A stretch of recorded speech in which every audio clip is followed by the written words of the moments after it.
지난 한 주간 잘 지내셨습니까? 코로나19 사태가 좀 진정되는가 했는데 겨울로 다가서면서 다시 폭발적으로 증가하고 있어서 우리 모두가 염려하는 중에 있습니다. 국가적으로도 단계를 올려가면서 애를 쓰고 있는 것 같아요. 백신이 여러 곳에서 개발이 됐다 하니까 빨리 의료진들, 연구진들에게 힘을 주셔서 전 세계인들이 다 맞을 수 있도록 내년 전반기면 그런 혜택이 주어지지 않을까 이렇게 생각이 든다고 그러니까 그때까지 하여튼 건강관리 잘 하실 수 있기를 바랍니다. 아무리 우리가 예배 장소에 와서도 마스크 쓰고 그 다음에 인사할 때 손잡지 않고 그런 준칙만 잘 지켜도 크게 위험하지 않을 것이라 생각되고, 다행스러운 것은 1년 가까이 이제 한 10개월 넘게 이런 코로나 사태 가운데 우리 교인들이 한 사람도 양성 환자가 일어나지 않아서 감사한 일입니다. 끝까지 하나님이 우리 교회 성도들을 지켜주실 수 있기를 바랍니다. 축복하며 사십시다 라는 제목으로 오늘 말씀을 준비했습니다. 여러분, 하나님께서 우리를 지켜보시는데 가장 관심 있게 지켜보는 우리의 지체가 어디일까 생각해 보신 적이 있습니까? 우리의 손일까요? 우리의 눈일까요? 우리의 콜까요? 우리의 발이겠습니까? 아닙니다. 우리의 입을 가장 주시해서 보십니다.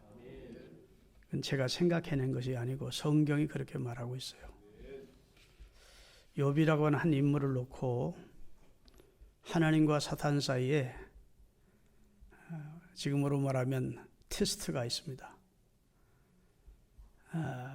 사단은 까닭 없이 어떻게 욥이 하나님을 그리 잘 섬길 수 있겠냐, 복 주시니까, 은혜 주시니까, 감사할 일을 많이 주시니까 하나님 잘 섬기는 거 아니겠냐, 그에게 당장 어려움을 주면 하나님을 원망하고 저주할 거다, 그런 입장이었고, 하나님은 자신 있었습니다. 내가 동방의 욥을 유에 보았느냐, 그처럼 악에서 떠나고 순전하고 여호와를 경외하는 자가 없느니라. 그렇지 않습니다. 그러니까 하나님이 시험을 허락하시는데 그의 몸은 손대지 말고 그의 모든 걸 치도록 허락하십니다. 1차 시험이지요. 그 재물이 다 떠나가고 재산을 다 잃고 자식을 잃고, 그 다음에 그 부인조차도 이 지경에 하나님을 섬기냐, 이게 쫄딱 망했는데도 하나님 섬기고 있냐, 이러면서 하나님을 저주하고 죽으라. 하나님을 저주하라고, 부인조차 저주하라고 하는 입장이에요. 또 객관적으로 보면 지금 자기가 하나님께 감사할 입장이 아니에요. 너무 큰 상실을 맛보고 너무 큰 아픔을 겪은 입장입니다.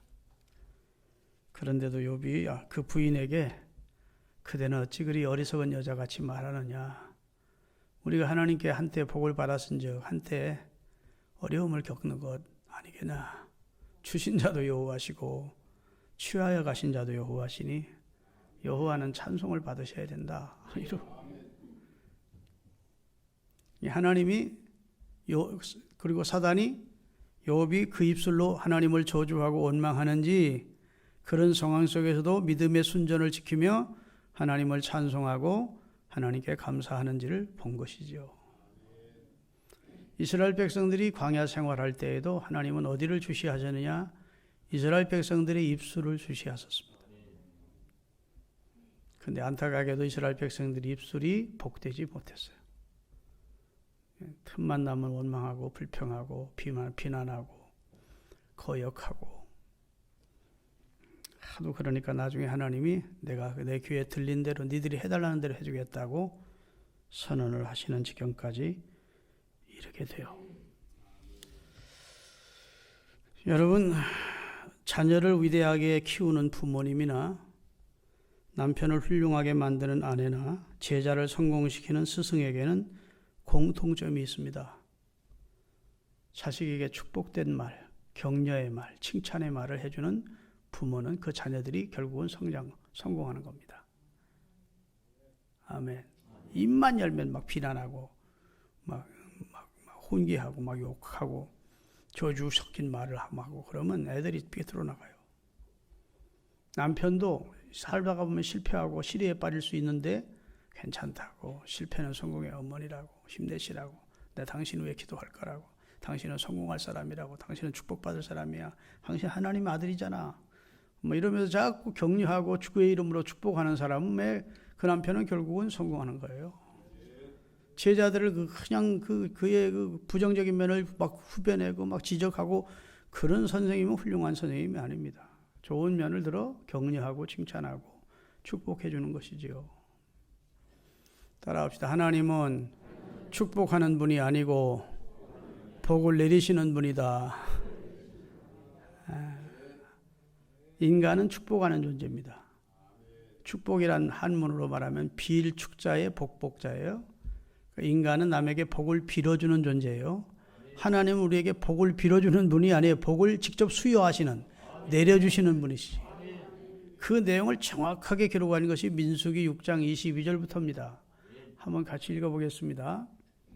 여호와께서 모세에게 일러 가라사대, 그 다음에 아론과 그 아들들에게 고하여 이르기를, 아론과 그 아들들은 제사장들입니다. 이르기를, 너희는 이스라엘 자손을 위하여 이렇게 뭐 할지니, 제사장들은 복을 줄지니가 아니고 축복해라는 겁니다. 복을 빌어줄지니 그 말이에요. 여호와는 내게 축복하는 분이 아니고 복을 주시는 분이래요. 여호와는 내게 복을 주시고 너를 지키시기를 원하고, 여호와는 그 얼굴로 내게 비추사 은혜 베푸시기를 원하고, 여호와는 그 얼굴을 내게로 행하여 드사 평강 주시기를 원하노라 할지니라 하라. 이렇게 제사장들이 축복하라는 겁니다. 그 다음 절 27절은 준비를 안 했는데 이렇게 나와요. 제사장들이 이같이 내 백성을 축복하면, 복을 빌면 내가 그들에게 복을 주리라. 하나님은 복을 주시는 분, 우리는 남에게 축복을 빌어주는 존재, 축복을 기원해주는 존재, 축복을 선포해주는 존재고, 하나님은 직접 복을 내려주시는 분이라고요. 근데 우리가 이제 하나님은 우리를 축복하십니다 하면 알아듣는 거야. 아, 그럼 복 주신다 소리구나 하고 알아듣는 것이지, 사실 문자적으로 보면 하나님은 우리에게 복을 주시는 분입니다 해야 맞지, 하나님이 우리를 축복하십니다 하면 이건 말이 좀 오해가 있는 거예요. 아시겠죠? 의미상으로 목사님이 축복한다고, 하나님이 축복을 빌어주면 뭐 복 빌어주시는 거구나, 이렇게 우리가 아는 것이고, 하나님은 복을 주시는 분, 우리 그리스도인은 상대에게 축복을 기원해주는, 빌어주는 존재, 이렇게 이해를 하게 되는 것이지요. 그런데 목사님, 그럼 제사장들이나 축복하지 우리가 무슨 축복할 자격이 있습니까? 그렇지 않습니다. 베드로전서 2장 9절에 보면 너희는 여호와의 택하신 족속, 왕 같은 제사장, 거룩한 나라래요. 그러니까 구약의 제사장들과는 비교가 안 되는 그리스도의 은혜를 힘입어 이제 왕 같은 제사장이 됐대요. 그런 입장에서, 하나님의 입장에서, 하나님 편에 서서 내 주변에 있는 가족이나 이웃이나 형제나 친척이나 성도들에게 주의 이름으로 축복을 하면 내가 그들에게 복을 주겠다. 이렇게 말씀하고 있는 거예요. 할렐루야. 이사야서 57장 19절을 띄우겠습니다. 하나님이 어떤 분인지 하나님 자신을 소개합니다. 여호와는 이사야 57장 19절, 입술의 열매를 창조하는 자 여호와가 말하노라. 먼 데 있는 자에게든지 가까이 있는 자에게든지 평강이 있을지어다 하라. 내가 그를 고치리라 하셨느니라. 입술의 열매를 창조하는 자, 옛날 성경에는 입술의 열매를 짓는 자 곧 여호와가 말한다 그랬어요. 입술에서 우리가 말을 내면 집을 짓듯이 그 말한 것을 이루어 주시는 분, 그 말한 것이 그대로 성취되도록 하시는 분, 그 말한 것을 짓는 분이 여호와래요. 내가 짓는 게 아니에요. 내가 말을 했다고 해서 내가 그 말을대로 내가 그것을, 내 말에는 능력이 없습니다. 그러나 하나님의 말씀은 능력이 있죠. 그래서 말씀으로 천지를 창조한 것 아니겠습니까? 그런데 우리가 믿음으로 말을 하면 하나님이 우리 입으로 나온 말을 짓는데요. 창조한대. 믿습니까? 열매가 있게 하신대. 그래서 입술의 열매를 창조하는 자 여호와가 말하노라. 먼 데 있는 사람에게든지 가까이 데 있는 사람이든지 평강을 빌어주라. 주의 이름으로 축복을 빌어주고 은혜를 빌어주고 평강을 빌어주라. 그러면 내가 그들을 고칠 것이야. 그들 가운데 니들이 선한 사람이냐 악한 사람이냐 옳은 사람이냐 그런 사람이냐 내게 친절한 사람이냐 내게 불편한 사람이냐 이거 가리지 말고 가까운 데 있는 사람이든 먼 사람이든 친한 사람이든 나하고 관계가 안 좋은 사람이든 선한 사람이든 악한 사람이든 네가 관계하지 말고 너는 그들에게 평강을 빌어주라. 그러면 내가 알아서 고칠 사람이면 고쳐줄 거지. 눈을 뜨시고 저를 보세요. 치료할 사람은 치료하겠죠.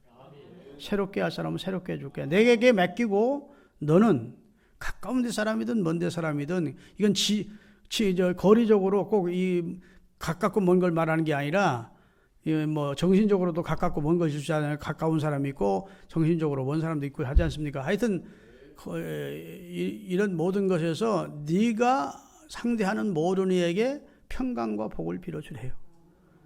결과는 하나님께 맡기고 그럼 하나님이 치료할 자는 치료하시고 고칠 자는 고쳐주시겠어요.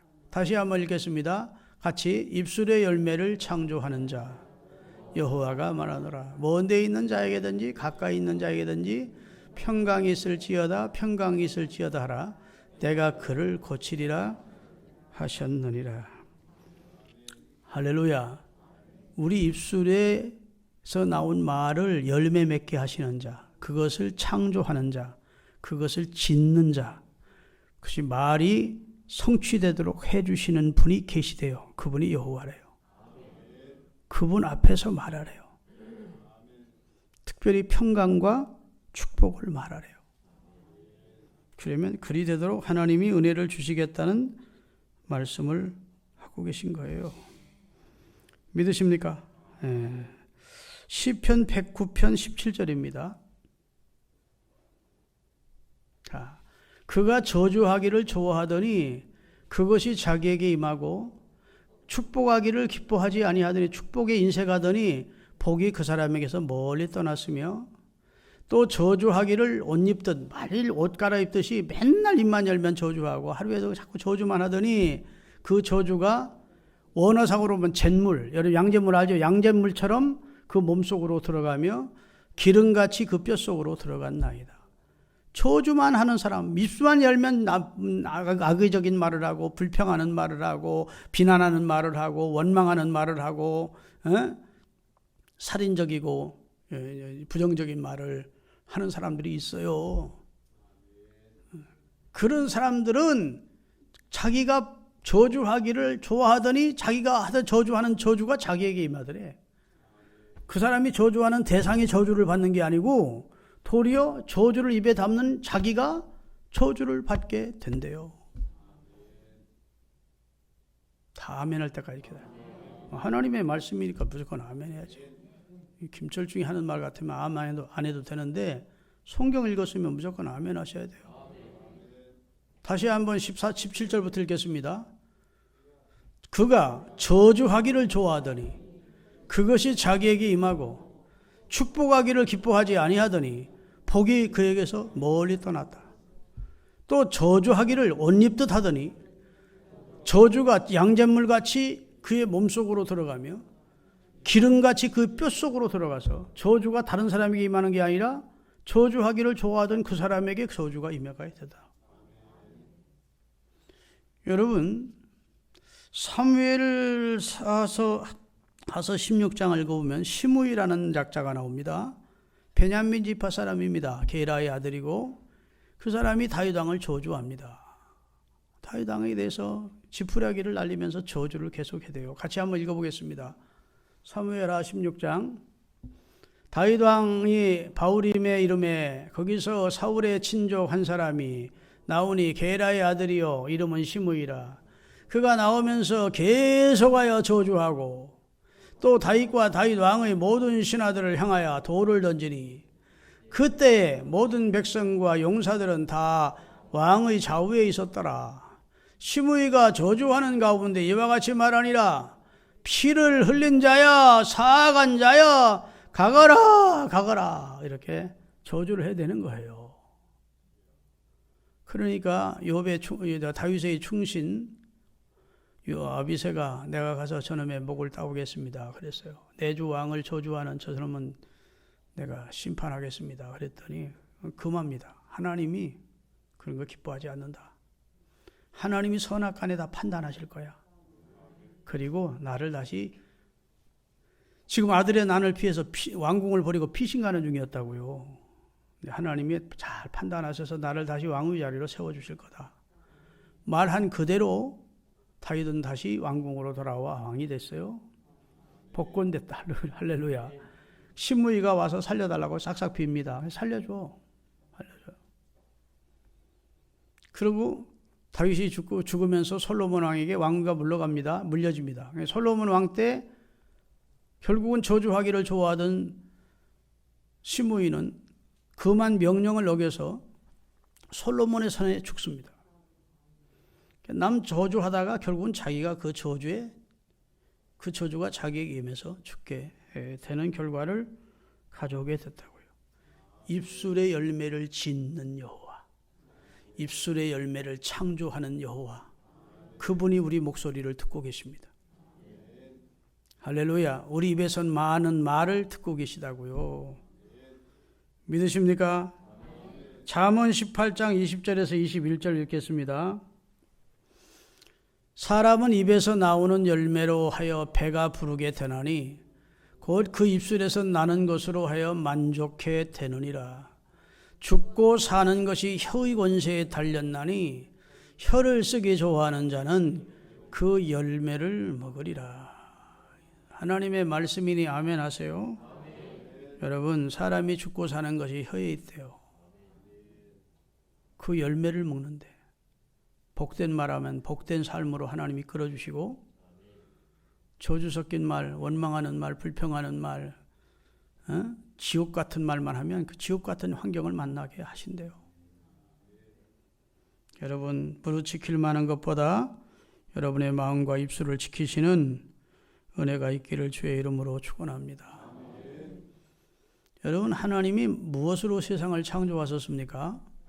말씀으로 창조하셨습니다. 이것을 믿는 게 그리스도인이에요. 하나님은 우리 인간처럼 공수표를 날리시는 분이 아닙니다. 아무런 의미 없는 말을 내뱉는 분이 아니에요. 말씀하시면 그것이 이루어지는 분이에요.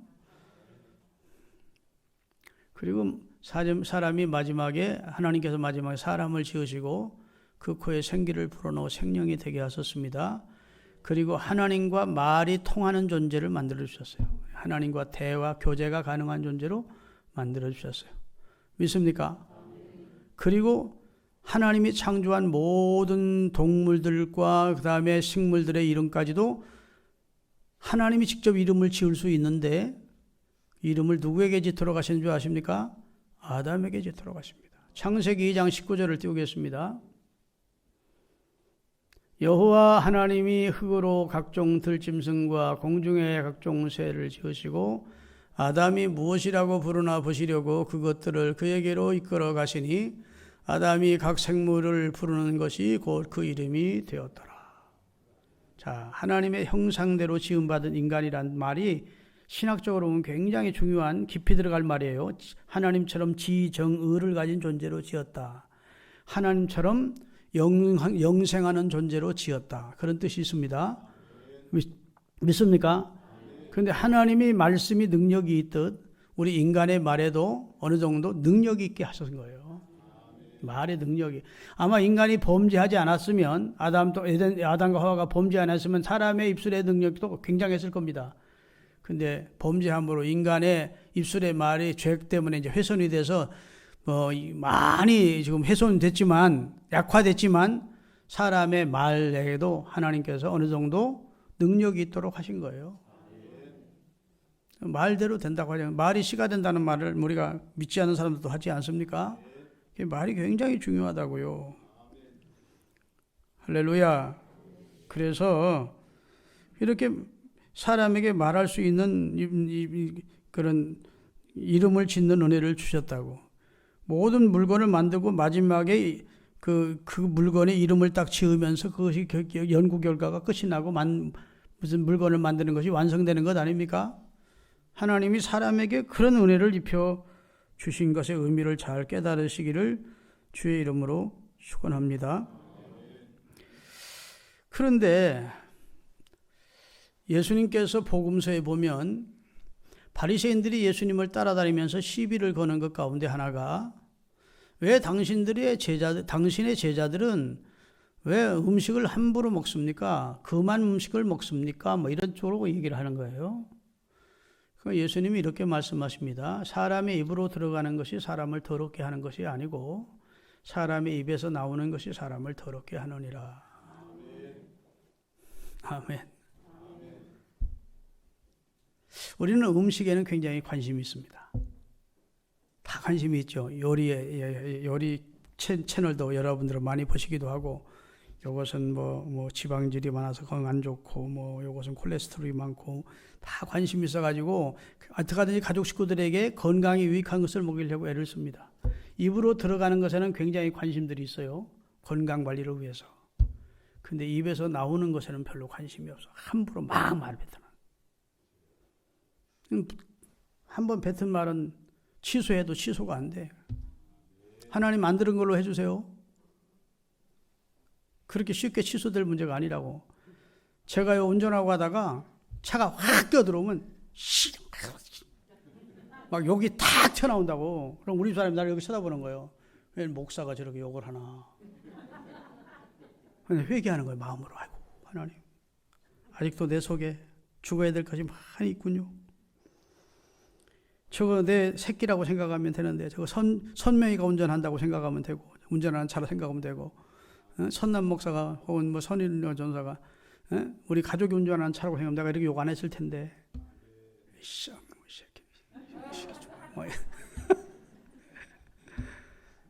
근데 내 속에 있는 것이 팍 튀어나와 버린다고. 하나님 앞에 죄송해서 하나님 안 들은 걸로 해주세요 말은 그러는데 하나님이 그래 주실 줄 몰라. 이미 뱉어놓고 뭔 소리야. 네 속에 아직도 사감이 있고 네 속에 아직도 강포가 있고 네 속에 아직도 그런 육에 속한 것들이 가득한 것 증거다. 그것이 내 입으로 나온 거야. 회개해야 돼. 그렇게 말씀하시는 것 같아서. 여러분 우리가 입으로 들어가는 것에 신경 쓰기 전에 입에서 나오는 것에 신경을 써야 돼요. 입에서 나오는 것으로 인하여 내 가정이 내 삶이 어려워지는 거예요. 믿습니까? 네. 잠언 6장 2절입니다. 잠언 6장 2절. 내 입술의 말로 네가 얽혔으며 내 입의 말로 인하여 네가 결국은 잡히게 된다. 네가 결박을 당한다는 겁니다. 믿으십니까? 네. 여러분 예수님의 제자들이 보통 존재들이 아니에요. 그 사람들이 성령 충만 받고 나중에 변화돼서 교회의 큰 역할을 감당했지만 성령 충만 받기 전 제자들은 성질들이 세상 말로 조금 문제가 있는 제자들이 많았다고요. 그 가운데 대표적인 사람이 예수님의 막내 제자인 요한이에요. 얼마나 성질이 급했던지 우레의 아들이라고 별명이 보아너게라고 했어요. 예수님께서 제자들을 데리고 사마리아 쪽으로 전도하러 가려니까 사마리아 사람들이 막 우리 쪽으로 오지 마, 들어오지 마라고 막 거부했어요. 그러니까 무시를 당하고 거절을 당하는 그 분노심에 사도 요한이란 제자가 주님 하늘에서 불을 내려 이 사마리아 사람들을 다 불태워 주시기를 원하시나이까? 그리 해달라는 거지. 그랬더니 주님이 돌이켜서 가자. 다른 곳으로 가서 복음을 전하게 하셨다고. 베드로는 또 성격이 얼마나 다혈질인데. 자, 그런 사람들을 제자 두 명씩 제자로 짝지어 보내면서 걱정이 되겠어요? 안 되겠어요? 전도하러 나가면 환영하는 사람만 있어? 아니면 반대하는 사람이 있어요, 없어요? 환영보다는 반대가 더 많고 핍박이 더 많거든요. 그때마다 저주해버리고, 에? 지옥 가라 이 새끼들아 뭐 이랬었고, 얘 복음 받기 싫으면 지옥 가고 하나님이 저주가 임하기를 바란다. 그러면 어떡하겠어? 안 되니까 예수님이 신신 부탁한다. 뭐 신신 부탁한다는 말은 성경에 없어. 하여튼 너희들 어느 집에 들어가든지 평강을 빌어주라. 마태복음 10장 12절 13절입니다.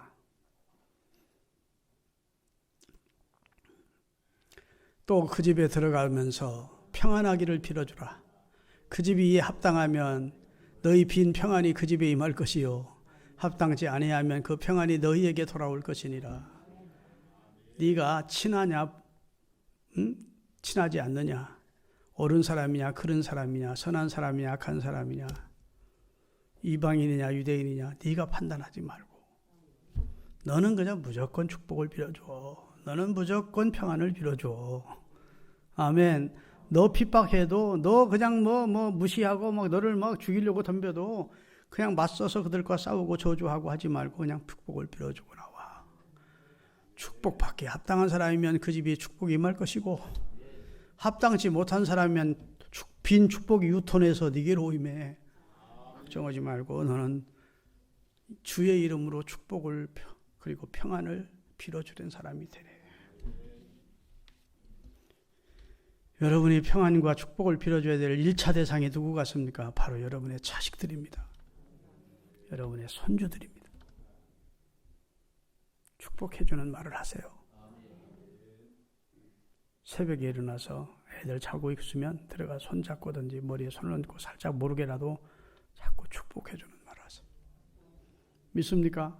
주님 이 아이에게 복을 주시라고, 성공할 수 있게 해주시라고. 오늘 이삭이 야곱을 가까이 해놓고 내 아들의 향취는 밭에 가득한 익은 곡식의 향취네. 너무 좋네. 야, 열국이 너를 섬기고 많은 사람이 되게 복종할 거다. 너를 저주하는 자는 저주받고 너를 복복하는 자는 축복받았기를 원한다. 믿습니까? 그 야곱이 복받았잖아요. 아브라함이 이삭을 축복하니까 이삭이 복을 받아 100배나 얻고, 그 이삭이 또 자기 아들에게 복을 빌어줬더니 야곱이 그렇게 복받고, 야곱이 죽으면서 12아들에게 축복해 줬더니 그들이 다 복받고. 여러분, 자식들에게 상처 주는 말, 아픈 소리, 그런 말 회개하시고 나중에 후회하지 마시고 예수 이름으로 축복하는 말, 격려하는 말, 평안을 빌어주는 여러분이 되시기를 주의 이름으로 축원합니다. 우리는 부르심을 받은 하나님의 백성이요 거룩한 왕 같은 제사장들이니까 무조건 남에게 복 빌어주고 살아야 돼요. 평안을 빌어주고 살아야 돼요. 축복된 언어를 사용해야 돼요. 믿습니까? 파괴적인 언어를 쓰지 말아요. 비판적인 언어를 쓰지 말아요. 불평적인 언어를 쓰지 말아요.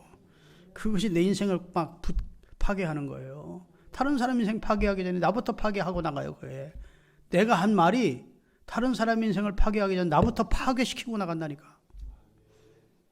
그러니 입술의 말이 얼마나 중요합니까? 할렐루야. 처가 저주하기를 좋아하더니 그 저주가 가게에게 임했다고. 그게 얼마나 정확히 오는지 양잿물처럼 몸에 스며들고 뼛속까지 들어가더니 이만큼 확실하게 말씀하시는 내용이 어디 있겠습니까? 할렐루야. 여러분, 이스라엘 백성들이 하나님의 구원을 경험했어요. 애굽에서 하나님이 구원해 준 거 아닙니까? 그들이 총칼로 이긴 거 아닙니다. 하나님의 능력을 눈으로 목도했어요. 홍해를 육지처럼 건너는 세례의 강을 건넜어요. 하늘에서 만나 내리는 오늘날만 성찬에 참여했어요. 그리고 나서도 입만 열면 조금 어려우면 막 불평을 내대기 시작하는데 차라리 광야에서 죽는 게 낫겠다.